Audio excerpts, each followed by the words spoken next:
Aaron Crook, one-time National Beach Volleyball champion and recent finisher of the Marathon Des Sables 2019 race. Very nice pronunciation. I like it. Thank you. Welcome to the show, Aaron. Thanks. It's great to be here. I'm very excited to talk to you, and I think it'll be fun. Yeah. Now, on a scale from 1 to 10, how sore are you today? No word of a lie. I feel better today than I did before I left for the race. Something strange has occurred. My body is just feeling terrific. I don't know why. Wow, that was a surprising answer. Yeah, for me as well. I actually, the day that I got back, I work with a trainer, Ian McCoy, and he also gives me massages from time to time. And he sent me a message the day I got back, and he's like, I'm leaving, I'm going overseas tomorrow, but if you want a massage today, I'm available. And I was like, oh yeah, that's perfect. And then I thought about it, and I was like, I'm actually not even really that sore, but I should definitely get a massage. So I went in there, and he's like, what is going on with your body? Like, there's nothing wrong right now. It's perfectly fine. I'm like, I don't know. Something's happened. That's mad. It's probably a little bit of a indication of your athleticism, I would say. So let's maybe start with, before we get into the 250K race through the Sahara, for those who are not familiar with the MDS race, let's talk a bit about your athletic background. I believe you're originally from Perth, and you started playing beach volleyball pretty early. Yeah. Well, I started in the indoor system over there. So I played a couple of years of the national juniors. And then as I got a bit older and I didn't get as tall as some of my friends, I realized that there was probably limitations for indoor volleyball So I essentially decided that beach volleyball was the way to go, and I was good at all of the skills, or relatively good at all the skills, so it made sense. So I started then playing national junior beach, the National Junior Beach Championships, and lucky enough to play with a good friend of mine, Marty Swan, and we won a couple of those, and then me and my best friend AJ decided that we wanted to play volleyball more frequently and at a higher level, and in order to do that, we decided that Manly was the place to be. So we, after about maybe a 2-minute discussion, we had decided, and within a couple of weeks, we were over living in Manly, and I think that AJ's girlfriend at the time was maybe wondering why that all happened so quickly, but it did, and we were very happy we did, and I haven't looked back since. You're still in Manly. Oh, there's no place on the planet like it. So quality of life here is second to none, and anytime I have any kind of issues with this area, I think about all of the benefits, and it's a no-brainer. I would hate to leave. It's an amazing place. So you mentioned that the height is kind of important for indoor volleyball especially, and it's also relevant for beach volleyball, but what other physical skills do you think is important on the sand for beach volleyball, and why did you excel at that? Yeah, well, I think with indoor volleyball, you can be a specialist at one skill. So if you're a big, tall guy that can reach really high and spike the ball straight down, then, you can carve out a career as a professional middle blocker or, hitter, outside hitter. But with beach volleyball, if you're not able to pass a serve receive, then there's really there's no way forward for you. So it's really important to have a really good foundation in all of the skills. That being said, being tall is still an advantage, but I've been able to kind of get away with having a good sized jump. That being said, running is kind of killing that away, I feel. So, Especially the long distance running. Yeah, the long distance running. I've always considered myself as a bit of a little guy meathead, in that I'm no good at shooting, but I could always spike the ball because I could jump quite high. I was lucky enough that got me through. That allowed me to play at a high level, or relatively high level, for many years. I only really stopped playing at that level maybe a year and a half, 2 years ago. Yeah. So So for those who are not that familiar with indoor volleyball and beach volleyball, which is obviously outside, indoor is 6 players, outside is 2 players. And really, in a rally out on the beach, you're going to have to touch the ball at least once. I mean, it's very rare that you're not going to hit the ball, right, at every single rally. Whereas indoor, you kind of get away with one skill and you can still be a very valuable player indoor, right? Is that right? Exactly, yeah. I mean, you can hide in indoor volleyball. You don't need to serve receive at all. There's specialist passers, there's a specialist setter, and then, as I said, people, there's different hitters as well. But in beach volleyball, you will touch the ball every single rally. And that means there's nowhere to hide. You do have to be great at all of the different skills if you're going to want to win games at a high level. Yeah. And you said you've kind of let go of that highest level of beach volleyball a year and a half ago. But before that, can I ask, what did your training look like besides just playing beach volleyball? What did you do to become a better player? It's kind of changed throughout the years. I was lucky enough to be part of the WA Institute of Sport when I was back in Western Australia, and we had a really good program there for a couple of years, a full-time coach and gym access to a really good gym. So I think we would have trained maybe 3-4 times a week, early in the morning and late at night. And then we all still worked as well, but we got some good, sort of semi-full-time training.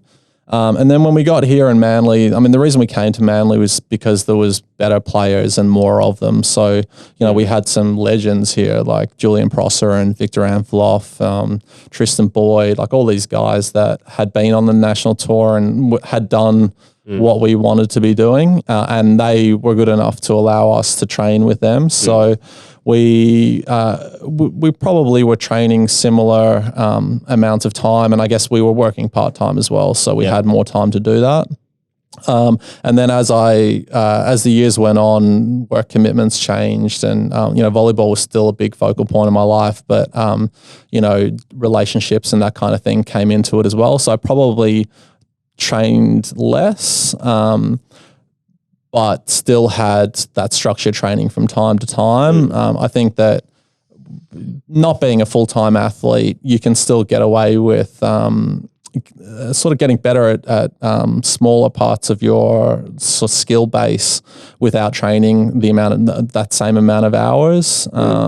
But there's a big difference between being a full-time athlete and being an amateur athlete. And, I've never been a full-time athlete, so I couldn't compare it to that. But, I love playing beach volleyball. I still love playing beach volleyball. So any opportunity to touch a ball was one that I was definitely wanting to take. Yeah. So you're saying mostly playing on the beach as much as you can with high-level players, but then also some gym stuff. Yeah, exactly. Yeah. I mean, the gym stuff, we were lucky enough to have a CrossFit trainer that had a beach volleyball group. That was probably, that was a short what was that? stint, Was that how long ago? How long was that? That was maybe 6 months or something? Yeah, something like that. It was so good. I mean, we probably, it was fun. What did we have? We had maybe 10 people consistently. And how many, we would have been training 3-4 times a week. 3 times a week is what the session. It was so good. I think that for me, the gym is all about that kind of training. The least effective I've ever been in the gym is when I've just gotten a gym membership and tried to just go do it all yourself. myself. Yeah, and especially as I get older, it's becoming clearer and clearer that it's just, it's pretty useless. You need to have some sort of a trainer and someone there to instruct you. I think that's the way to go. Yeah. All right, let's jump into your running. When did you start? Well, let's just, I guess, start with the beginning, because back when I knew you, you didn't really do much running as far as I know. Yeah. When did you decide to buy a pair of sneakers and start running further than 5Ks? Well, I decided to do MDS before I started running. So work had gotten to a point where it wasn't possible for me to train for volleyball at all, really. And I realized that I'd hit my apex of how good I was going to be. And I was now coming down the other side. And for me, that took a lot of the joy out of it. I didn't want to feel like I was just playing for the sake of playing. I wasn't getting any better, and I decided that I needed a new challenge. I needed something else to really test myself on. So I knew that I wanted it to be really hard, and I knew that I wanted it to be very different to anything I'd ever done before. So I did what everyone does, and I jumped on Google, and I basically just like put in a bunch of entries like hardest challenges a human can do on the planet, insane challenges, and there was a bunch of lists. Google's great, there was a bunch of lists for this. Yeah. Obviously, I'm not the first, but MDS was the only one that I could see that I wouldn't need to like qualify for by doing a bunch of other really big events, because I knew that I didn't have the time or the resources to be able to do that. Okay, so that seemed to be their moniker is like toughest foot race on the planet. I thought that sounded pretty cool. My wife was immediately skeptical, as you can imagine. She thought that I was being an idiot. So I said to her, all right, well, tomorrow morning I will go for a run. And if I can run, a significant distance, like, can we maybe have a chat about this? And she was like, you're still an idiot, but do whatever you're going to do. So the next morning I woke up at like 4 a.m. and put on my shoes. They weren't even runners. They're just like sand shoes kind of thing. And I just left the house and started running towards Palm Beach. And you didn't know where you're going? No, well, I knew that, Palm Beach was a long way away. So I just thought I'd just keep going. And I ended up running for like 3.5 hours, super slow. And, but I ended up doing like 20 something Ks. Yeah. And then I just came home and I was like, yeah, look, I ran 20 something Ks. Like, that's almost the length of a stage, MDS. Like, sure, it's on the roads or whatever, but, I can do this. So she's still like, no, you're crazy. That's ridiculous. But then it was kind of cemented in my mind that this was something that I'm going to do. No, sorry, Liz. It wasn't cemented in my mind. But, so then the next thing was that a couple of weeks later, there was the Ultra Trail Australia. So I again jumped on Google and just went like long running races that are happening soon. Oh, so you decided you wanted to do a trial run? Well, yeah. Well, this is all like to prove to Liz that I'm capable of doing this without dying. Yeah. So I thought, well, I better run like a race that's kind of long because see if I can do that. So, Ultra Trail is like the gold standard in New South Wales. Now I understand that this is the case. It's the gold standard for like long trail runs. They have a 22K, a 50K, and a 100K in the Blue Mountains. Yeah. I had never been to the Blue Mountains, so this was going to be a great opportunity for me to see them. So you didn't know about that? Oh, well, I knew that, I knew that it was probably going to be difficult. It's called Blue Mountains. Exactly. Yeah, you can work it out. It's going to be a lot of up and down. But I also thought that you'd be able to, registering for an MBVA tournament, you'd be able to jump on the website and just put your name down and then you'd get to start. That's not the case either. I figured out that I had to buy an entry off someone that decided to pull out. So I was lucky enough to find one. Because you have to qualify for the Ultra you don't have, the Blue Mountains. You don't have to qualify for it, but the entries sell out within like an hour or something ridiculous of them opening because it's really like such an iconic race. Yeah. And it's one of the most popular races. And I also really underestimated how popular running is. I thought that it was like a kind of like beach volleyball. Yeah. But it's quite ridiculous. It's very well loved out there, and there's a lot of groups. But anyway, I found myself in the Blue Mountains. I had to go the night before. And which distance did you sign up for? This is the 50. Okay. So I did the 50. So I thought, well, I did 22 Ks, whatever, to Avalon or just beyond. So I may as well try this 50 in the Blue Mountains. I did go to a dietitian because because I never used to eat or drink water when I was playing volleyball, and Liz was worried I might die at this event as well. So I promised that I'd go to a dietitian, and I went in there, and she's like, okay, well, have you seen the race, the course for the race? I'm like, well, I don't know. It's in the Blue Mountains. I think I've got to go to this place to start. And she's like, are you kidding me? Like, you need to be able to figure out, like, you know, what the plan is for the race. I'm like, plan? Or you just like run from the start and then get to the end? Like, isn't that what a running race is? Do it as fast as you can. And she's like, oh, she's losing her mind with me at this point. Anyway, lucky I did go, because then I figured, like, I discovered that you needed to eat like gels and stuff that I had never discovered. And then I thought, geez, I would have been a lot better at beach volleyball if I had known about eating. Yeah, there would have been any cramps or anything. I would have had energy. I wouldn't have felt like falling asleep by the finals. So anyway, yeah, that was an experience as well. But I got to the Blue Mountains. I had to go up by myself and stay in this horrible hotel because it was the last room available in the Blue Mountains.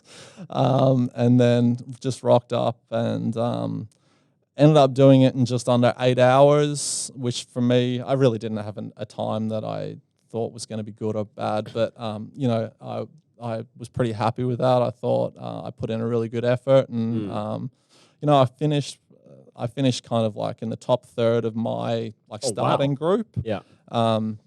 So yeah, and then I was like, Liz, you know, I've just done the 50, so can I sign up for MDS now? And she's like, no, you're still crazy. There's no way you're doing that. But I was at that point, I was pretty sure that I was going to sign up for it. And then, can I just ask, during these, you've done a 20K and a 50K in without really any training. Are you falling in love with running here? Are you enjoying it? I am not falling in love with running. I think I'm starting to fall in love with that state that you get, that your mind gets into when you're utterly exhausted, and I'm starting to understand why people love it. And I have to say that the Blue Mountains, like what I'll always remember about that UTA 50 was just how stunningly beautiful the place is. And I think that I would never have seen that before. You know, I probably would have gone to the Blue Mountains and maybe done like a small walk for an hour or something with family, but I would never have seen it the way that I saw it on that day. And yeah, it was difficult, but I don't even remember how difficult it was, because I just remember, you know, what a great experience it was. So I wouldn't say, like, I wasn't loving it like I love playing beach volleyball, but I appreciate being out in the wilderness, and I'd certainly appreciate the effort that it takes to get yourself to that point, because there's something really beautiful about that, I think. Yeah. So the Blue Mountains run was, when was that? So that was, it's actually happening in, I think, next weekend. So it was about a year ago. Yeah, okay. Yeah. So it was right on a year ago. Yeah. And then that was kind of like the start. When I did that Blue Mountains race, then for me, MDS was the goal. And, and did you go back and sign up? Well, so MDS is also very expensive, and we have to remember that my wife was pregnant with our second child at this time, and it felt like it was quite a ridiculous thing to be spending lots and lots of money on. Luckily, though, my beach volleyball experiences allowed me to gather quite a lot of information on beach volleyball teams around the world. And there's a website that allows you to bet on beach volleyball, and I became quite good at doing this. And what eventually pushed this over the line for me was that I was able to make enough money betting on beach volleyball to pay for my entry and my flights and all that kind of stuff over to MDS. So I was able to prove that, yes, this was like a crazy physical endeavor, but it wasn't going to hurt us financially too much. And she was still, you know, still really didn't like the idea of it, but it kind of helped a little bit, I think. So once I did my first sort of withdrawal from the betting account and then just put it all on the entry fees, then, you know, that was it. MDS was happening. Yeah. So that's step one, basically, is getting the ticket for MDS, and then you got to organize all the rest of the logistics. Yeah, it's a very far away where we start in the center of the Sahara. Do you start in? Is it in Morocco or? It's in Morocco. Yeah. So you have to fly into Casablanca, and then you get a 12-hour bus to Ouarzazate, which is a small town that actually do the filming of like Game of Thrones and that kind of thing there. Little trivia, and then a 6-hour bus ride into the center of the Sahara. So, like 10 massive big buses, you know, with nearly 1,000 competitors and crew and all that kind of stuff. Okay, let me ask before we move on from there, Sure. because I'm a little bit worried. If this was happening right now, I would be a little bit worried about your preparation because of these other races that you've just jumped into. Yeah. This is a different beast, right? You got to have the right equipment, the right food, all that stuff. How did you prepare for that back in Australia before you left? Well, when I signed up for MDS, I knew that it was hard, but I knew not much else. So again, this is probably why my wife was nervous. I had no idea that it was actually a fully self-sufficient race, so you'd have to carry all of your own food and everything like that. I only figured that out maybe a couple of months before I was set to go. And how many days are you planning for at this point? You got to plan for 6 days. 6 days of running. 6 days with an extra morning. That's one thing. There's many things about MDS that are unreasonable. The heat is one. We averaged like 36 degrees and got to 41 degrees on the long day. So that's tough. There's sandstorms, there's deep sand, there's sand dunes, there's terrible blisters. These are all things that could be enough to have you not finish the race. So I knew that I needed to run Ks leading into it, but I also wanted to do it without inconveniencing my family as much as possible. So I tried to run as many Ks as possible. I tried to get people involved, but no one was too interested in doing this with me in even the training. But I was lucky to get a couple of people along the way. But look, I did it without a structured running coach or anything like that. But I figured that if I just tried to over prepare, then hopefully I would have done enough to get through the race. Yeah.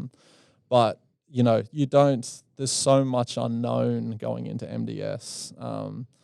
I just didn't want to die. That was the bottom line. Goal number one. Yeah.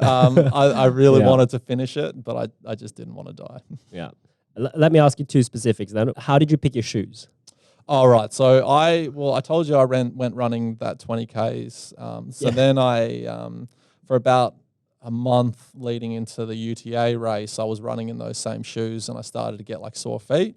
And then I jumped on Facebook and it became pretty evident that I needed to buy some running shoes. So I went to Pace Athletic in Manly, which I highly recommend. Those guys know everything.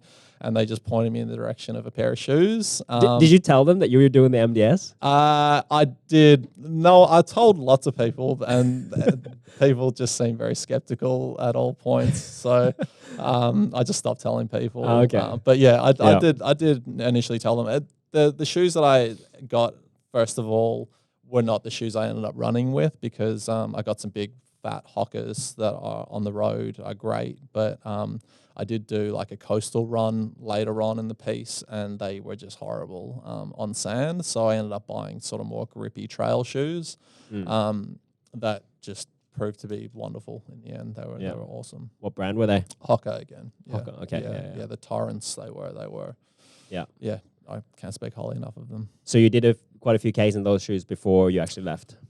Yeah. So, you have to buy, you have to set your shoes up for MDS by putting Velcro around them for gaiters because there's so much soft sand that if you don't have gaiters, you're likely to get sand in your shoes. You get sand in your shoes anyway, but a lot more sand in your shoes, which will contribute to terrible blisters. So it's hard to find shoe places that will put on these gaiters, so it was a bit of a process. So I probably had those shoes for maybe 3 months before I went overseas, and I don't know, probably put 100 Ks or so on them, maybe a bit more. Yeah. And then with your food, how did you do a few runs where you try to eat during the run, or were you just like winging it? Yeah. The food is hectic. It really is. You've got to buy all of the dehydrated food off websites, and I ended up having to get a bunch from the UK. And I know I'm terrible with food as is. So for me, I knew that it wasn't going to taste good, but I just needed to get it down me. So I figured that like porridge in the morning and then like macaroni and cheese at night was going to be the way to go without getting anything too fancy, because I just wanted to make sure that I was going to eat it. So I didn't actually, like, there's a school of thought out there to say that you should really train on the food that you're going to eat, and do it for a couple of days so that you know that it agrees with you, and that you're good to go. But in the end, I just ended up ordering a bunch and putting it in my bag. Yep. Hoping for the best. But So it worked out well. you're planning for two meals, one morning, one evening, and then just snacks in between? You've got to have a minimum of 2,000 calories a day to start the race. Wow, so they check your bags on the day before stage one, and if you don't have 2,000 calories a day, then you're not allowed to start. I ended up bringing about 21,000 calories over there with me, but I probably only ate maybe 15,000 of those calories. As the week went on, I figured my body started needing less and less. Like I only had 500 calories for the long stage. Wow.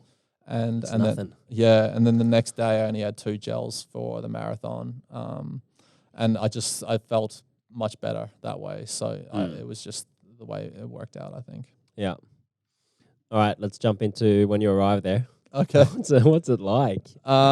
You're traveling by yourself, correct? Yeah. Well, there's a wholesaler called Traveling Fit that sort out, or they have the rights to all the big races around the world. So when you contact MDS to enter, they put you back in contact with the wholesaler from your region.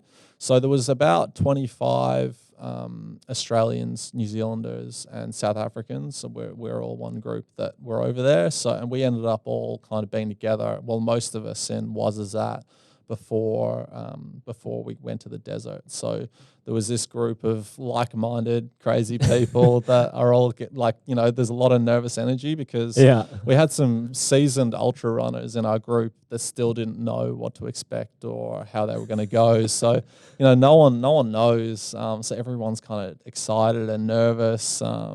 But a very amazing bunch of people that have climbed Everest. It's an experience. So it's not just an ultra race. There's people there that are, explorers. Going out there to tick big things off their bucket list. And this is considered one of those events that you would do. An extraordinary event in your lifetime. So. It was, the conversations were great. It was very different, but it was really enjoyable. Great group of people. Yeah. How many people are there at the start line? Yeah, so it's a funny race, MDS, in that it has a relatively low DNF rate, and the reason for that is. This is the reason I was told. So initially, I think there was about 1,100 entries, and I think on the start line there was about 900 people. And the reason why there wasn't 1,100 is because if you're sore in any way leading up to MDS, you just don't make the trip. You suck it up. You lose your money for entering, but you don't find yourself in the middle of the Sahara with a injury, because at the end of the day, if you pull out or if you have to be pulled out of the race, they strip you of your food, they send you back to Ouazzazate, and you have to wait for everyone else. So it's a bit of a demoralizing situation. I don't think that people put themselves in that position if they're not in at least a good enough shape to finish the race. Yeah, that makes sense. Yeah, not like if you sign up to the Sydney Marathon and then you just pull out a 20Ks. Yeah, exactly. Yeah, you get to go home, watch TV and have a beer. A little bit different. I actually, it's a major motivation because I just kept picturing myself sitting back in Ouazzazate in a hotel room, just like, oh, Aaron, you idiot. Why did you come here? So I'm happy that didn't happen. Yeah. The energy must be nuts at the start line, just like nervous energy, whatever. Well, the guy that invented the race is a French guy, Patrick Bauer, and he's renowned because essentially when he was a younger man, he set off into the Sahara and then just trekked for, I don't know what it was, 9 days or something, and then he decided that he was going to create this ultra marathon. So this is his week to be an absolute rock star every year. So he basically, before the start, he gets up on a car on the roof, and he's dancing and he's talking. Like there's a briefing every morning, and I think the briefing every morning is just so he can be the man. But they play Highway to Hell just before the start every day. Oh man! So everyone's just like losing their minds. Like, I want a Highway to Hell, and they're just getting all pumped up and ready to go. So yeah, it's very different. I'm kind of like from the beach volleyball world, so I'm just looking around like, what are you crazy runners doing? What is this? That's mad. That's a very good song to play before you head into that 41-degree heat. That's nuts. That's right. Yeah, it's insane. So what's it like starting that run and get going? And what are the Because you have to be in the desert for 2 nights before you start, because it takes so long to get in there. You basically get in that night, then you sleep, and then they do all the processing to make sure you have your compulsory gear and all that kind of stuff. And you have to get before you go, you have to have a full medical and an ECG so that they know you're not going to just drop dead. So they have doctors there that like make sure your ECG is looking okay and all that kind of stuff. So it takes a long time. So by the time the start line happens, you're itching to get going, because you still don't know if this like ridiculous thing is going to be achievable or not. Plus, I would mention that the desert is freezing at night, and on the first night, we stay in these like little very basic tents, and it was the coldest I've ever been in my life. I put on every single piece of clothing that I had. I've got a good sleeping bag. I've got everything to ensure that I don't get cold. And I was in the fetal position all night, just shivering. So you get any sleep when you're like that? Like when it's cold? I think every night I probably woke up at like 2 a.m. and didn't really get back to sleep. They wake you up at 5 anyway. But just so cold. It got better, and we figured out how to make the tent a little bit more conducive to warmth, which was good. But it's very bloody cold over there at night. Yeah, it really is. So how many Ks are you doing the first day? So on the first day was 34 Ks, I believe. And the idea is day one, everyone will tell you, treat it as a warm-up, because notoriously what people do is they've got all this energy and they just sprint out of the blocks and find themselves in a sand dune going, why am I here? 15 Ks in. So the idea is that you're supposed to take it pretty slow and steady. And I definitely had that opinion on the first day, and that was my strategy. But I also found it a lot more manageable than I thought I was going to find it. So I went surprisingly fast for what I thought I was going to be capable of. Yeah. What's the terrain like? Is it dunes, so up and down and soft sand? It's quite varying. So there's a lot of hardish sand with jagged rocks, like that's the hard running surface, and then there's deep sand, like South Curl deep sand, and then there's like the biggest sand dunes you could ever imagine, like mountain sand dunes, and then there's mountains. There's a couple of like really big peaks that you have to climb, and that's like loose sand with loose rocks and that kind of thing. Yeah. So it really varies, but it's incredible. Like it's very different landscape to anything that I've seen before.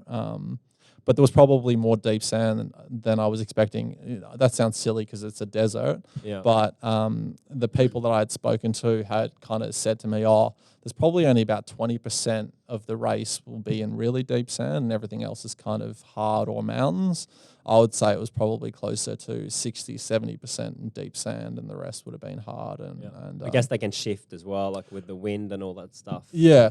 Also, you don't know what the course is going to be because it changes every year. So this year they had a new course director, and he apparently, maybe people are just going to say this, but he wanted to make a name for himself.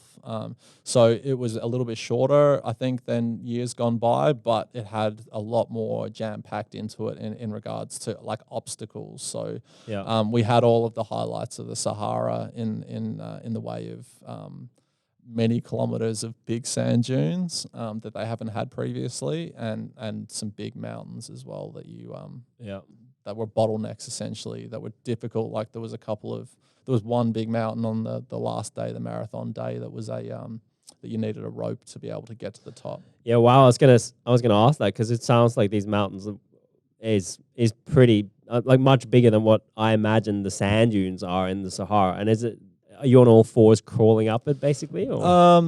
Well, for that one, you do have that rope to help you up. A lot of people do this race with the sticks. With the walking sticks, I don't know, running sticks, whatever you call them. So that helps them. For me, that's probably my strength, in that like I've always had strong legs and pushing. Used to the sand. Yeah, used to the sand. Yeah, that's my big advantage. Yeah. So I was able to just climb up them, but it depends on how physically able you are, I think, in regards to those. But And are you running in a group with people, or no? Is it very much like a lonely experience? It was for me, yeah. Which was fine. But I've trained the whole year by myself anyway. Well, the majority anyway. So I was kind of expecting that. You could do it with someone, but everyone is going to run a different race. Yeah. And the last thing you want is to feel like you're not going as fast as you can, or going too fast, because you'll just burn out. So I think inherently people just run their own race. And that certainly was the case. But you see people, 900 people starting. The only time I was worried, so there's been people have gotten lost there's an episode on the Netflix series Losers about MDS, and the guy gets lost for 9 days and has to eat bats and stuff and nearly dies. Yeah. So people have gotten lost. People have died in this thing. And there was actually 2 groups that got lost whilst I was there. This year. And there was a couple of Aussies in there as well, but they luckily were pointed back on track by the locals. But it doesn't happen unless you're way up the front or way down the back. Okay. Because there's a big chunk in the middle, and you're going high enough at certain times that you can spot people that are in the race. Yeah. The one time I was worried about that was, so I ended up getting better each day, which was pushing me up the rankings. And then on the marathon stage, the last day, they have scattered starts, or so there's the top 150 runners leave 3 hours after everyone else, and I was ranked 130 at this point, so I got into this elite group for the second start. But I was looking around me, and there's the people that are winning the race, and there's like these guys that are just, and girls that are like ultra runners, that's their career, and or people that have done like all of the best ultra races in the world. I'm like just having a moment, and I'm thinking, oh my God, I'm the slowest here for sure. So what happens if I'm 150th and then they just bolt off, and then I'm left, there's no one behind me. I've got a terrible sense of direction. I'm going to be the guy that gets lost in the desert, and Liza's going to be justified and get real angry at me. So I was really nervous about that, but I also knew that 8Ks in, there was this big mountain that would be a bottleneck. So I realized that, if I just go as hard as I possibly can and get, make sure that I'm in front of some people by this bottleneck, then I was going to be okay. Because I figured that I would start passing people that had left 3 hours earlier after maybe 15, 20 Ks. So I just just belted. I just went as hard as I possibly could, and my head was on fire, but I got to this mountain and it actually worked out. It was probably my favorite part of the entire week, because on the other side of this mountain, there's this massive descent, and it's over rocks and boulders, and by far my favorite thing about trail running is going downhill and like the footwork needed, and navigating through that, like all of that stuff, and you have to be like totally switched on. There's no thinking about how sore your body is, because you trip and you're dead. No, not dead, but you break you're thinking about every step. So I got to the top, and I probably got to the top maybe in like 120th. So I kind of made up a couple of spots from my starting position. and I just started belting down this mountain. And it was wild. It was so much fun. Like I'm just jumping over boulders and just having the time of my life, with a smile on my face. I'm listening to like some hip hop and I'm like dancing as I'm jumping. And then all of a sudden at the bottom, I figure that I'm ahead of the chick that's winning the race. And I've passed like 3 guys in the top 10. So I go into checkpoint 1, probably sitting in the top like 15 runners. In checkpoint 1, like 13 Ks in. Wow. But then the next checkpoint is like 13 Ks away and it's pretty relative. Well, it's relatively flat. And I'm just a slow runner. So all these people just start passing me again. I'm like, oh, well, I had my good first 13 Ks. Yeah. But at least I wasn't worried about getting lost at that point. That's mad. Pretty safe. That's so good. So you're listening to music while you're running? Yeah. So I one of my luxuries was I invested in this super cheap, well, sorry, it wasn't cheap, but super light MP3 player. And I just put on a whole bunch of songs. And I'm really happy that I did because I think it really facilitates movement when you're at that point of exhaustion. Yeah. And again, I wasn't expecting it to be that I would run by myself the entire thing. I thought that there'd be times when I would be with other people. And it just never happened. So I was very grateful to have brought that MP3. Yeah. Did you mix it up, like playing music and then not playing music? The reason why I bought that MP3 player was because it was supposed to be the only one that you could transfer audiobooks from Audible onto it, and podcasts as well. So the audiobook files ended up not working, which was annoying. Oh, no. But I had a bunch of podcasts. Funnily enough, all the songs got transferred over. I only got 3 minutes of each song. It cut off at 3 minutes every single time, which I thought was going to be super annoying at the beginning, but it turned out to be not so bad because I could pace myself based on the music. So I'd be like, okay, Aaron, you're going to go hard for the next 8 songs and then you'll have 2 songs of easy running. And then, so I had an exact idea of the amount of time. So it kind of worked out well. But now when I listen to those songs, it's like the song finishes for me at 3 minutes. And I'm like, oh, what's going on? There's more. What was a couple of songs that stood out? What do you remember from whenever I travel overseas, I always get real folksy. Like I think about, like, I love all my Australian folk singers. So I got into the Waifs a lot. Yeah. But then I also, my pump up song was All Right by Kendrick Lamar. Yeah. That was my go song, and then there was a couple of like old school bangers that got me going as well. Yeah. Songs are a funny thing when you go running because they can also be incredibly annoying. Like if you're at like a really tired point and this terrible song comes on, you're like, come on, give me something to work with here. Makes you in a worse mood. Yeah, that's right. Yeah. But it was a lifesaver in the end. It was good. Yeah. So day 1, 30 or so K, and then you go, is it a similar distance roughly every day, or you must have had some longer ones? Yeah, so day 1, I thought I was faring pretty well. I was, I think, maybe just under the top 200, which for me was like mind-blowingly good because I was expecting to be, up in that 600, 700, like that. I would have been happy around that area. Don't get me wrong, because finishing was always the goal. So I was pretty happy with that. And, we get these messages every night that they deliver on a piece of paper from people that have sent them through to the MDS website. So I already had anticipated Liza's message, and she was like, "You're going too fast, slow down."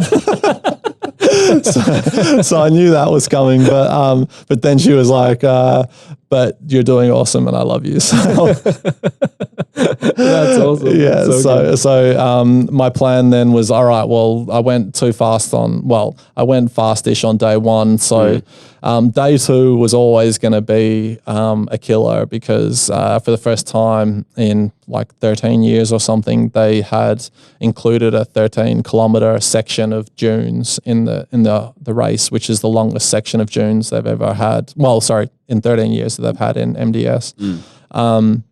So we knew that checkpoint 1 was kind of, I think, 12 Ks. And then straight after that, it was into the dunes for 13 Ks. And why is dunes the super challenging part? Well, I think about workouts that I've had in the past, and, you might get taken to the beach and it might be run up to the top of that dune and do that 3 times, and that's the workout. Like a Palm Beach or whatever. Yeah. This is like the biggest dunes you've ever seen, and it's constantly up and down them, up and down them.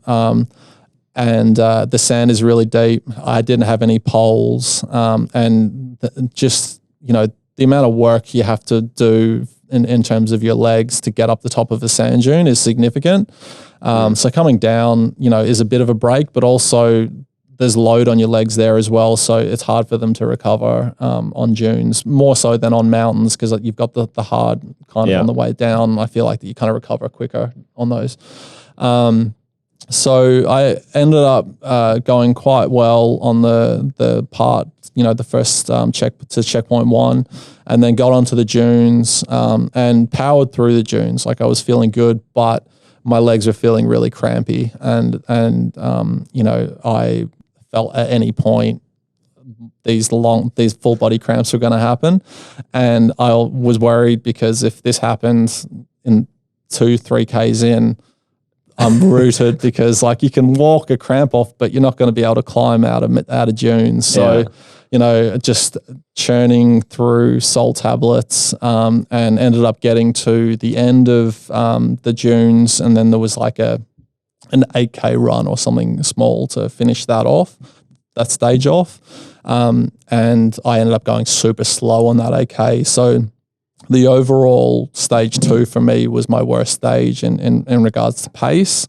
But it was also one of the most memorable parts of the experience, because those 13 Ks of sand dunes are unlike anything I've ever seen before, and probably will ever see again. And they're pretty breathtaking. So it was a difficult stage, but you see any wildlife there at all? No, it's really barren. Yeah. Oh, there's a bunch of lizards, and a guy did see one snake, but there's just not much around. One guy out of 900, so one snake. Yeah, I know. Yeah. Well, I only know that because I was eavesdropping, and I heard him say, "I've got a picture of it on my phone." So I was like, "Oh, well, someone saw a snake." But they make you bring a snake bite kit as your compulsory gear. So I thought that I might have seen more, but there's a couple of scorpions as well apparently, but I didn't see any. Okay. Yeah. I guess because it's out in the middle of the day, it's just so hot, they all disappear, eh? Yeah, I don't know. I guess, it's also, I don't know. David Attenborough probably has a show where there's a whole abundance of wildlife, but I didn't Pretty sure there's a desert episode. That's right. I didn't see a great deal though. So it sounds at this stage, day 2, you're keeping track of where you're sitting in the rankings, and you're kind of racing a little bit. Yeah, well, I was surprised after day 1, but inherently I'm pretty competitive anyway. So, finishing was always the number one goal.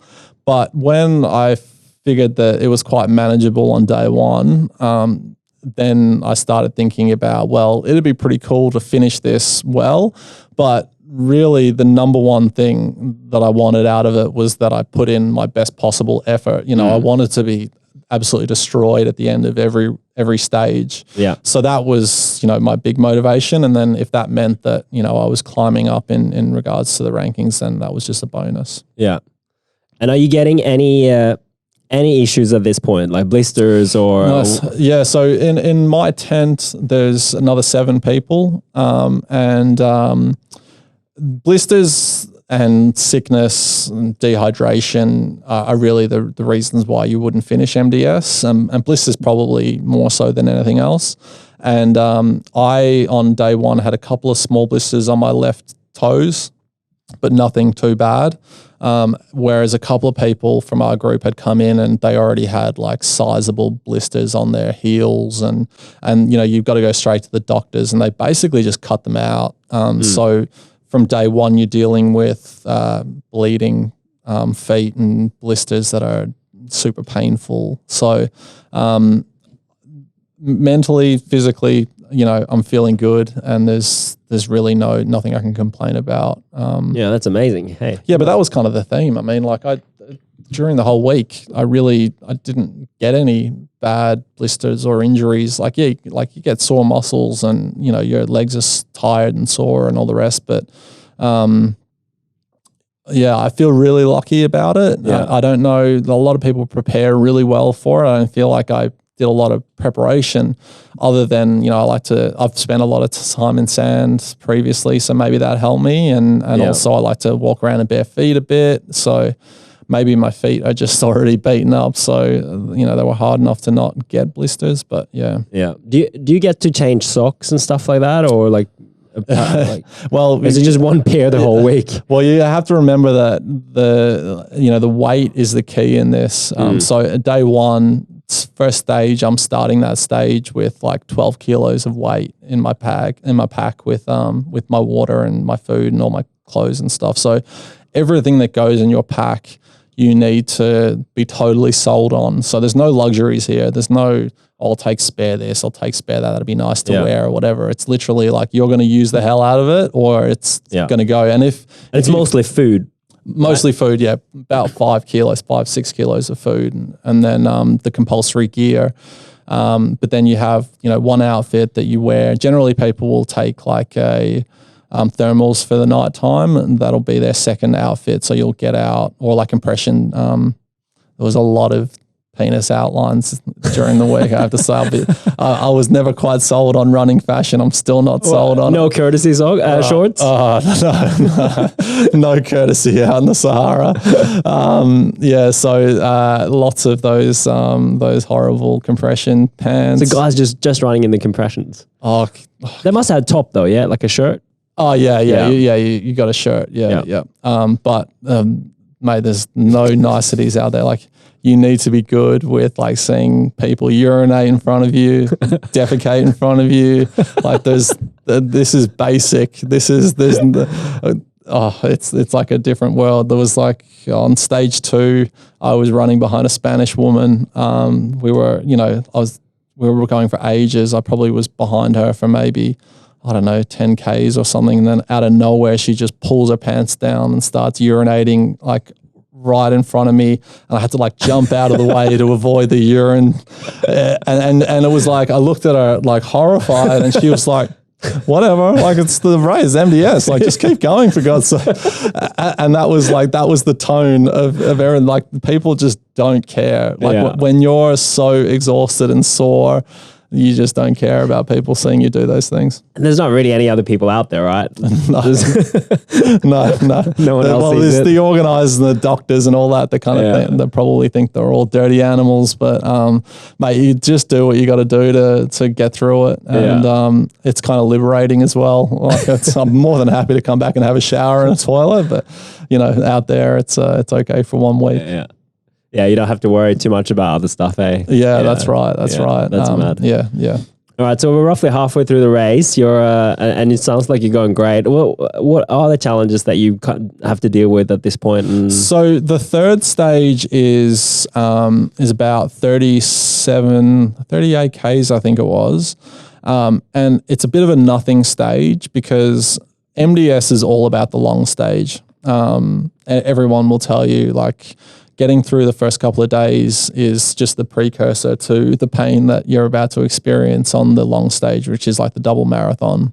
So you have one stage on one day that's called the long stage? Yeah. Okay. Yeah. So 37 Ks or 38 Ks, whatever it was, seems like a significant distance, but everyone is running it knowing that tomorrow is the long stage. And you've just got to get through this and try and get through it as unscathed as possible because you're about to go to work the following day. Yeah. But that being said, it was a good one for me. And so I did the day before, which was the Long Dunes Day. I think that was 32, just over 32 maybe. And I did that in 5.5 hours. And then I did the following day, which was 38 in just over 5 hours. So I was going quicker and feeling better. So I got through that one relatively, or actually feeling pretty good. But I was really happy that it was finished because, as I said, like mentally, physically, you know that it's going to be a world of pain the following day, and any extra rest that you can get leading into it is just worth its weight in gold. Yeah.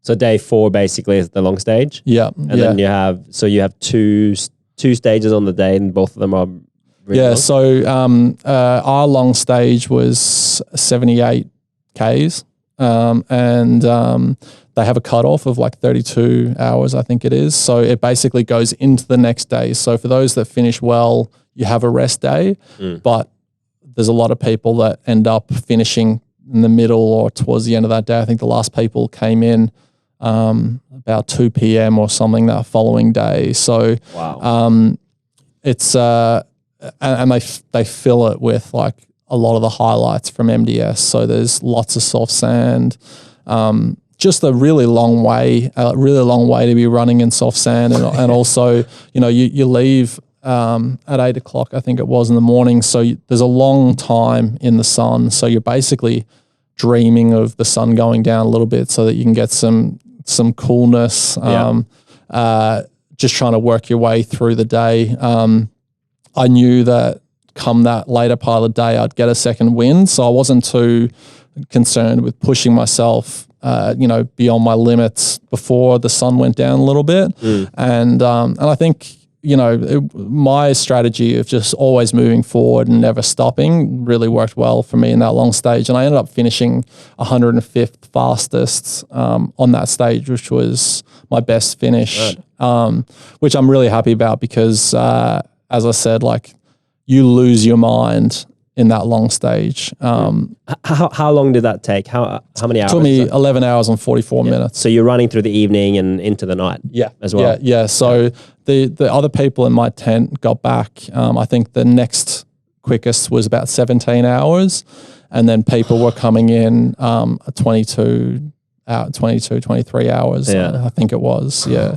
So it's a different beast. It really is. And probably one of my favorite stories from that long race was towards the end, the last checkpoint. There's about 8 kilometers to go till the end, but it's dark. Everyone's got their headlamps on.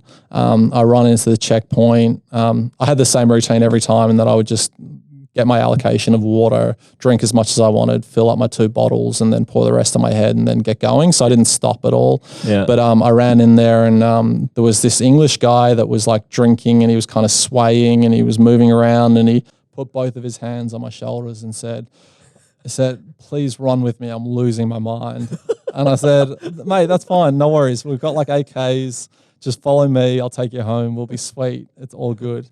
And then a couple of steps in, he just starts pissing all over himself. It's just, I'm looking at his shorts, and there's a stream coming beyond his shorts.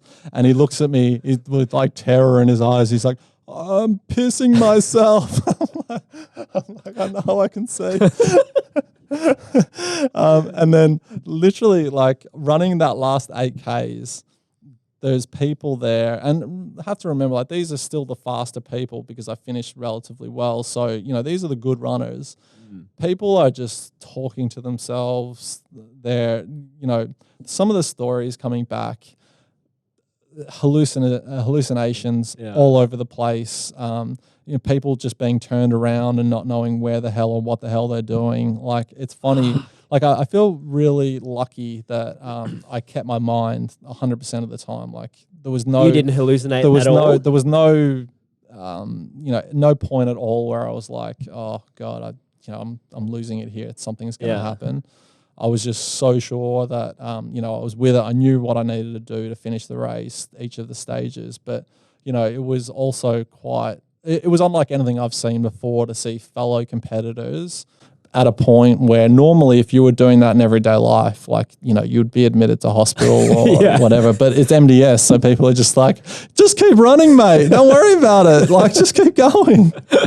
That's insane. Yeah, it was, but that's part of the reason why I wanted to do something like this, because, it's just, it's kind of a cool thing just to be out there and, in a world where people are just so motivated that they can push themselves to those limits. Well, especially in our time, and I mean, really, everything we've experienced, we're so comfortable. Yeah. Everything is just super comfortable. But I think that's why people get drawn to challenges like that, right? Yeah, absolutely. You've hit the nail on the head there. Like, we live in a life where we are so comfortable that we don't have anything legitimate to worry about, but we worry all the time. And I'm a terrible culprit of this, you know. Worry about things that just don't matter because we're so comfortable. Yeah. And it's liberating to get out and strip everything back. You will be taught lessons about yourself when you get to that point. And we don't ever get to that point in everyday life. So people have like inflated opinions of themselves. They, they are just obsessed with things. Like, I'm not ranting. Like, these are all things I'm guilty of. So I'm not, No, we're all guilty of it. Yeah, exactly. But out there, when you've been running for 10 hours and your body is beyond exhausted and your, shoulders are falling off from wearing a pack. And, for me, all I could think about is I could only picture my family's faces in my mind. Like, that's all I could see. And it was in such great detail. It was like I was looking at a photo, which is not, if I was to do that now, I wouldn't be able to see that kind of detail. And I didn't, in your mind, in my mind, right? Yeah. Like I see it now. It was like it was a light bulb moment for me. It was a realization that you just everything that doesn't matter falls away, and only the important stuff remains. And that's why I think people do this, because it's the only way. There's just no other. There's no drug that you can take. There's no, nothing will replicate that. Too many distractions here, right? In the life that we live, there's so much stuff going on all the time. We get entertained on our phone every single second if we want to. But when you do something like you did, your mind just must travel somewhere else, that you can't make your mind go that place when you live in Sydney. Yeah, it's so true. It's just it's a very different place, and I don't think that you can achieve it any other way. I think it's the only way. So on that, although we're kind of halfway through your race, what motivated you to get going with this, besides just trying something crazy that you Googled? In all honesty, I had a great time over there, and anytime I felt like I was under, like my body was really stressed or in a lot of pain, I would smile and think, oh my God, I'm just so lucky to be out here, because the opportunity, it meant that I had to focus on this thing for a year to get there. First of all, that's really hard to do because there's so many distractions, and running is not something that you can stop for 3 months and then get back and be able to do long distances. And do them well. So I've had to chip away at it all year. So I felt really lucky that I got into the start line in a position where I could finish the race. I felt really lucky that I had the support of my family. Liz, I said she was skeptical at the beginning, but she was obviously my greatest supporter leading into it. And, by the time I left, she was super excited as well. And I had my sister, who I've been working with on this whole experience, and she had my back the entire time and was really excited. So I felt like I was lucky to be in a situation where I was able to achieve a goal, something that I really wanted to do. But not only that, I was doing it and people were caring about it. People that I love were caring about something that I did. And I think that there's very few times in your life that people are significantly going to care about how you go or how you do it. So I just felt really lucky the whole time, and that feeling never changed. And there was never a point where I was like, oh, I could stop and feel okay about this, or I've done enough, or anything like that. It was just like, my God, Aaron, you're the luckiest guy alive to be able to have this opportunity. And, that was overwhelmingly the feeling that I had throughout the race. It's such an amazing outlook on it, because even though you're going through extreme physical hardship, you look at it as if you're privileged to be there, right? Yeah, well, I really was.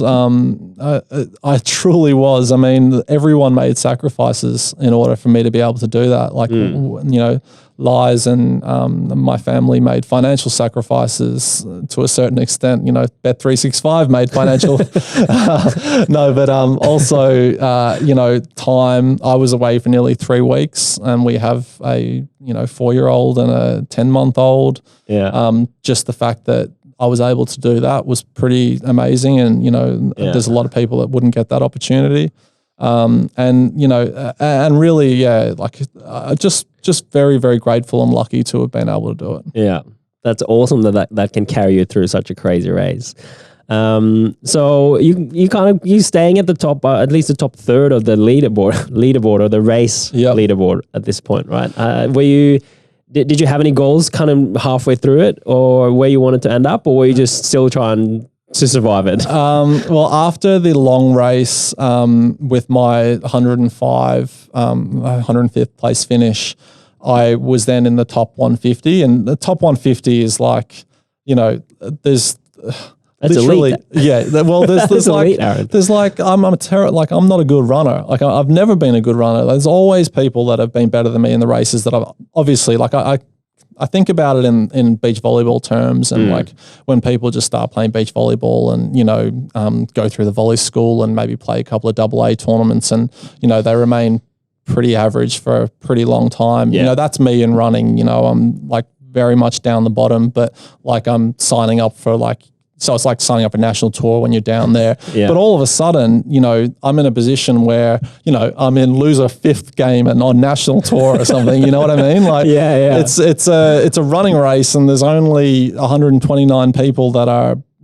doing better than me in this race of nearly 1,000 people. Like in a race that I just would have been happy to cross the finish line in last position. Like truly, that would have been a great result for me.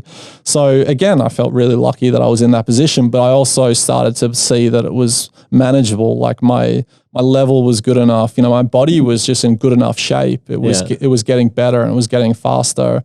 And I knew that. So the next thing was just that I knew that starting group was starting later, and I thought that would be a wonderful achievement to have been in that last starting group for the last remainder of the race, the last stage of the race, the marathon, because regardless of where I finish, I always started in that elite group. Like it was a bit worrying that I was in that group because I didn't want to get lost. Yeah, you didn't want to be right at the end. Yeah, and I didn't want to be super lonely. But it proved to be a fun thing as well, because it was almost like a hunting role, in that you started 3 hours later, so you could then like hunt down the rest of the pack and start picking people off, and that was enjoyable, I have to say. And the marathon stage for me was like close to, well, it is definitely the best effort I could possibly have put in. Like I went super hard, I didn't stop, and I just like pushed all the way to the end. And as I said, the beginning of that marathon stage with the mountain and the descent was just so much fun. So it was just it was a great experience to have been in that group and then finish the way that I did.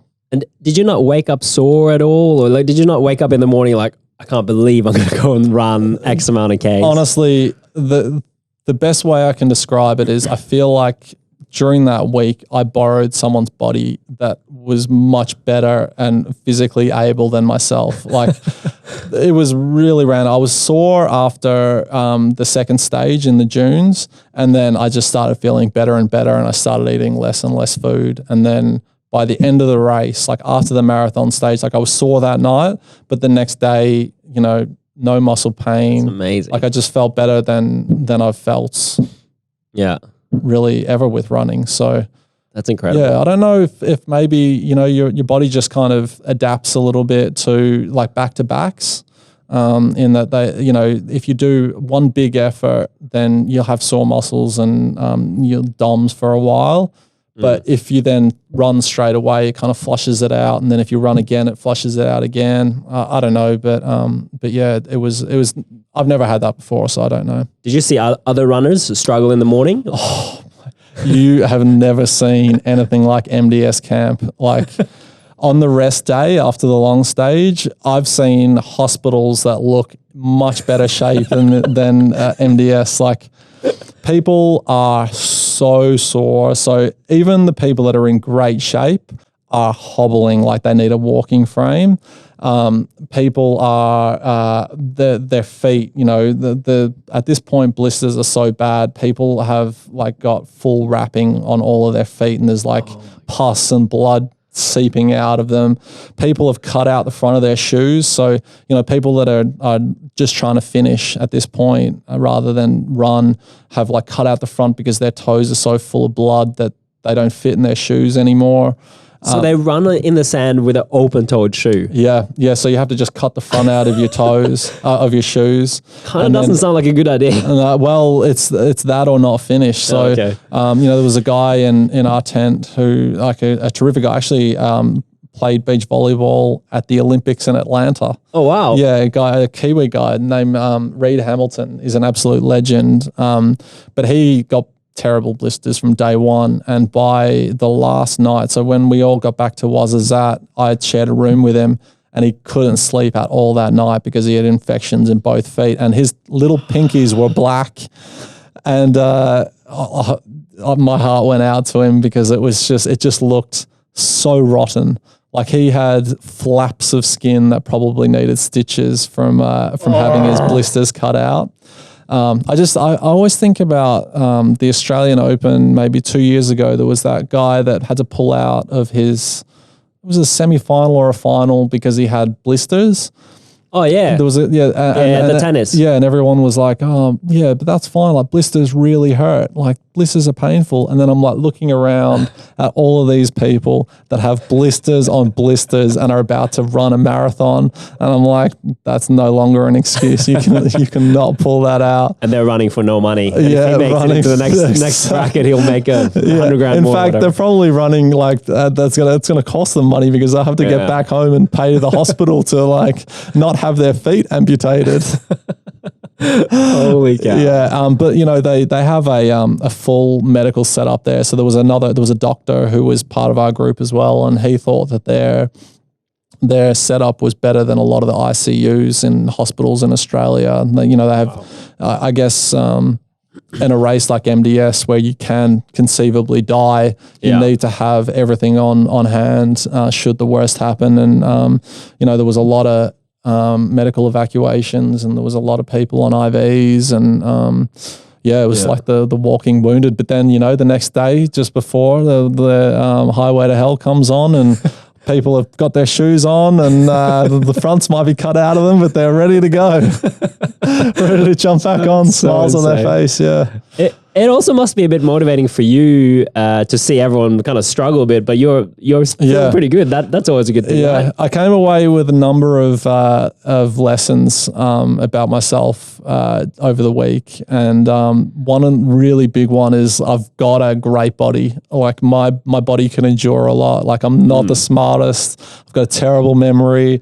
You know, I'm not the biggest. I'm not the strongest, but it can endure. And I didn't know that before I left, but it gives me a lot of confidence because I know that my body and my mind can push itself to great lengths and stay sane. Yeah. You know, I didn't lose it in any of those times. That's massive. So, you know, I've always been okay, not terrific, not terrible, but you know, I think in the realms of being able to push myself, I would like to think that that's where my body excels. And I think finishing MDS proves that. Yeah, hopefully, yeah. So that was a big thing that I kind of took out of it, and it's a thing that I'm really grateful for. Yeah. Before I ask you how you ended up overall, do you have any stories that stands out? Anything you remember that you want to share? Anything that I remember?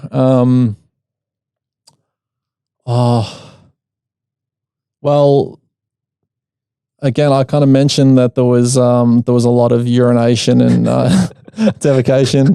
As the week went on, things got sloppier and sloppier. So being that we were sleeping in, an 8-man tent that was basically just an A-frame, so we're all sleeping very close to each other. All the tents, it used to be that people would get up in the middle of the night and go walk off into the desert to take a piss or do whatever they needed to do. Towards the end, it really was that people would just like step out. Lucky actually if they're going to step out of the tent at all, but come around the side or basically a couple of steps and take a piss. And there was a bunch of times that I was woken up because I was really worried that the stream was going to come under the tent and get me. So I would always try and sleep close to the edge. But the downside of that was that you might get hit with a bunch of urine. So you're not only battling the cold temperature at night, but you're worried about a stream of piss coming right next to you. Yeah, that's right. Yeah, very basic. That's incredible. How did you finish up overall, and what was it like to finish? To run across that finish line? So I finished 124th overall. So I was very happy to have bettered my position on the marathon. I ended up doing that in 5 hours and 7 minutes, I think it was. So, I did like just under 43 kilometers in the same amount of time. I had done 37 kilometers 2 days prior. So that was a great, especially considering there was the mountain at the beginning. So first of all, couldn't have been happier with the finish. It was definitely the best effort I could have put forward. And, I feel like I had a dream run. Like I definitely do. I was just, best finish I could have hoped for, I think. Yeah. And sorry, what was the other part of that? How did you feel finishing that? How did I feel? So I had a plan that, so I had a bunch of messages from Lies saying that there was a webcam at the finish line and that I needed to wave because Josie kept looking for me. But I only got those messages just before, like the night before the marathon stage. So I hadn't done it yet. So I had a plan that at the end of the marathon stage, I would like come in and like jump up and like wave to Josie and be like, yes, I'm done. This is awesome. But we came over this massive sand dune and then we could see the finish line, but it was probably still maybe 3 kilometers away. And it was all soft sand until the last like 70 meters or something. And I was like, as soon as I saw the finish line, I was like, well, Aaron, you're going to go hard until the finish line. Like it's there. So, but then like a K and a half in, I'm like, oh my God, my head's on fire. I'm feeling worse now than I've felt like the entire race. But I'm like, but I said I was going to do this. So I'm going to do it. So I was like getting closer and there was a guy that was, I think he was, in the top 50 or he was someone that had just like done so well. And he was about 600 meters out. He was maybe 100 meters ahead of me. And I was like, oh, it'd be pretty cool if I could beat that guy. Like, that'd be a fun thing to do. So I kept running hard. And then about 250 meters out, I was like, oh, I'm going to need to sprint. So I just started sprinting and passed this guy and I'm like getting to the finish line. Oh my God, like I'm sprinting at the end of the marathon stage. And then I look over and he's started sprinting as well to beat me. I'm like, oh, far out, I've got to sprint even more. So I just went as hard as I possibly could. And then all of a sudden I was through the finish line, like past the webcam and I hadn't jumped or waved or anything. And I was like, typical Aaron, you've just gotten like competitive and then ruined all of the plans that you've been thinking about for 42 kilometers and like how you're going to put on this super awesome finish and you just sprinted and, gotten it over quickly. So at least you looked fast, I'm sure. Yeah, for anyone who saw me, it would have been, the fastest I ran during the race anyway. Yeah. But yeah, it was all over in a blink of the eye. But in hindsight, I'm happy that I finished that way because to finish a race as long as MDS in a sprint is also something that I think is a good thing, considering a lot of people pretty much crawled over the finish line on all fours. I think the distance of the race changes every year. Do you know how far your MDS? Yeah, so I think it worked out to be close to 240. 240. I think wow. when all was said and done, it kind of goes between 240 and 250 depending on the course and what you have. But yeah, like a little bit shorter. But we had some of the MDS highlights this year. Yeah. So I think it was a pretty cool course at the end of the day. Yeah. And what's the first thing that happens when you cross the finish line? What's the first thing you go to? So you go and get your water allocation because with MDS you have a card that they tick off every time you come into an aid station, and there's a lot of penalties in MDS, so you only can have a certain amount of water for the week. And if you need more water, then you have to take a 2-hour time penalty. Or if you've got to go on a drip, then you have to take a 2-hour time penalty. Or if you have so they put your number on each of the bottles of water that they give you, and if they find rubbish out on the course that has your number on it, you get a 2-hour time penalty. So if for the long checkpoints, you have an option of 2 1.5 litres bottles of water, or you can just take one. And the majority of the time, I had the same routine in that I definitely didn't want to take an additional bottle out on the course because I didn't want to run with that bottle. So I would just, have the drink, fill my bottles up, pour the water on my head and get going. But that often meant that for those longer checkpoints, for the last 3Ks or so, I wouldn't have any water. So by the end of each stage, I was always like really thirsty. So it was like I would get through the finish line and then just like stumble to the official finish people that would like tick my thing off and give me the water, and then I would just like have a massive drink and then stumble to my tent. That was my routine pretty much every time. But yeah, it seemed to work. So wait, when you finished the whole race, were you still under water allocations? Like you couldn't just get as much water as you wanted? You should have seen on the last night, so you're still out in the desert. Seems harsh. You're still out in the desert, and the big treat of the whole week, well, there's 2 treats. First treat is on, I think, the end of stage 3. You get a can of Coke. Like that's your sugar. Warm Coke. Everyone lines up and it's just frothing at the mouth. Like, what a Coke. Give it to me.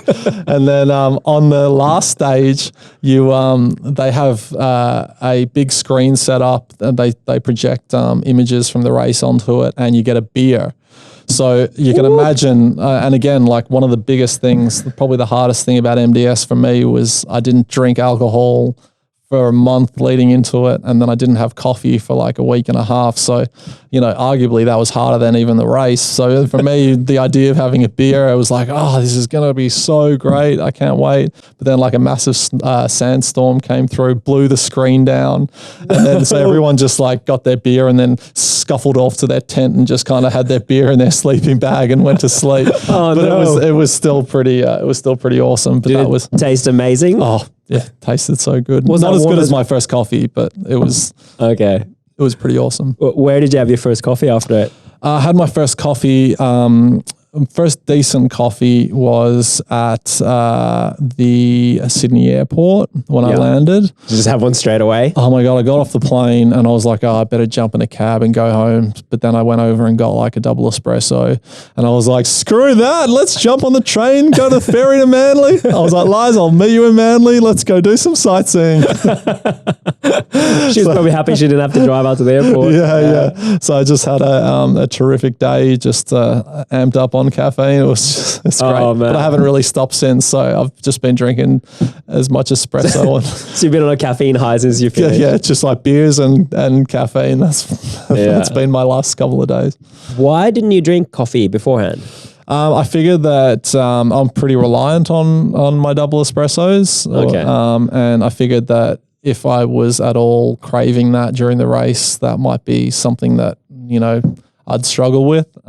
In hindsight, it probably didn't matter at all. But I also think that... I would think there'd be much more stuff going on in the race than worrying about caffeine, yeah? Yeah, but I think that, for the other sort of bigger races that I've done as well, I think it's a really good idea to put some restrictions on yourself, because it kicks your mind into like getting prepared for it earlier. Being more disciplined. Yeah. So, every time you then crave a coffee or a beer, you remember why you're doing it, and that then refocuses you back in on what the mission is and all the rest. So probably neither of those things really mattered at all at the end of the day. I don't think that I was fitter or better prepared or anything like that, but mentally I think that it really helped. Yeah, so yeah, that makes sense. Like maybe it didn't matter physically as much as you think, but mentally we don't know, right? It could have made a big impact. Yeah. And the more, you know, your mind is in the game, the better you're going to be able to perform. I'm sure that that's the case. It has to be because mentally these things don't happen without a strong mental game. Like, you know, there's for every story about MDS, there's another one about a guy who's running a 3-hour marathon that comes to MDS and doesn't finish. Yeah. You know, it's not about how great you are physically. It's about like how well you endure. And that's really the difference between ultra running and just one marathon. Running marathons, I think. Yeah, I've never ran any longer than a marathon, but it sounds like all these ultra marathons are more like a mental race than a running race. Whereas a marathon is a running race because you're trying to keep a certain pace. Yeah, exactly. Yeah. I mean, you know, people think about when you tell someone you're doing an ultra marathon, they just basically stack up marathons. So, I'm doing a 100K run. They go, okay, well, that's like, you know, 2.5 marathons. You know, you're going to be really tired. But ultras are, you know, you don't run a whole ultra. You'll never run a whole ultra. Even the best guys will stop. People don't think about that and walk, but that's part of it in that, like, when you're walking up a mountain or, you know, some terrain that is impossible to run, you have to walk at pace. Yeah. You have to walk with purpose, because if you don't, you'll stop. And if you stop, you'll stop for good. Yeah. So, you know, the people that don't finish ultra marathons, they won't finish because, you know, they've pulled a hammy or they've done this or they've done that. They'll finish because their mind won't let them continue. And that's the beauty of it. It's a slog. It's a long slog where you cannot afford to lose your mind. It has to be in the game the whole time, because, you'll just stop. Has this, maybe a loaded question, I don't know, but has this given you a taste for more running? No. I think that I could see myself doing a couple of trail, maybe 20s, maybe marathon distances or something, as a way of, you know, just for enjoyment. I could see that, but I'm not. I don't love running. I don't love doing ultra marathons. That's not something that's a passion for me. So, you know, that might have been my last race. I'm probably maybe like 50-50 as to whether that's the case or not. But I would say that I have a taste for exploring now. And that's probably, you know, I don't know whether Liza will ever let me do anything again, but you know, I think that there's a lot of things in this wide world that require that are really hard to achieve. And all of those things seem bloody awesome to me. So I think I should have asked the question differently, whether or not you were looking for another challenge, not another run. I would say that I will definitely want to be challenged. It's about finding how I can do that, and how I can do that with my family's best interests at heart, without, you know, taking time away from them too much. But I would go back to saying that there is a lot of really exciting things in this world, and for the best part of my life, I didn't even consider any of them, and MDS has opened my eyes a little bit in that respect, because these experiences are things that that MDS experience I will always remember. You know, like I might remember games or like special tournaments in volleyball, you know, but I've already forgotten a lot of it. But I will never forget MDS, that experience, because it was it was so different and it's so exceptional. Like it's such an unusual thing for a human to be doing in this day and age. And there are other things out there that are like that. And I think for me, I don't know what kind of sport that is, but I would like to think that at some point, you know, I'm going to be able to do more of those things. Sorry, lad. Yeah. You're not allowed to listen to this. Oh, I'm sure she doesn't listen. We only have 42 listeners, so it's. Oh, that's good. Phew. Yeah. Nah, Aaron, that's amazing. It's such a incredible story and a great way to catch up with you again. I have to say, thank you so much for being on and sharing your story about MES. Oh, mate, it's great fun, and I'm so impressed with your setup. I legitimately thought this was going to be an iPhone jobby. So, you're very professional. You know, I think that your prospects of more than 42 listeners are looking pretty good at this point. Thank you. Well, we'll have to get you back on after you find your next challenge. Yeah, no worries. Cool. Thanks, Aaron. Thanks, mate.